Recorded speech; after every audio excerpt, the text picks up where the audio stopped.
तथागत गौतम बुद्धांनी शुभ संकल्प सांगितले आणि उपदेश.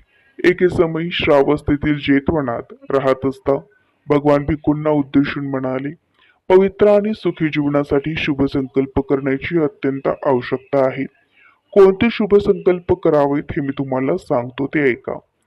असा शुभ संकल्प करा की आयुष्यभर मी माझ्या मातापित्यांचे परिपालन करीन. मी माझ्या कुळाचा आणि कुलपतींचा आदर करीन. माझी वाणी सदैव मृदू राहील. मी कोणासंबंधी वाईट बोलणार नाही. स्वार्थाचा कलंक पक्षाळून मी माझे अंतःकरण स्वच्छ करीन. औदार्य आणि शुद्ध हस्ताने दान करण्यात आनंद मानित राहील. आपल्याला जे लाभेल त्याचा भाग दुसऱ्याला देण्यात समाधान मानीन.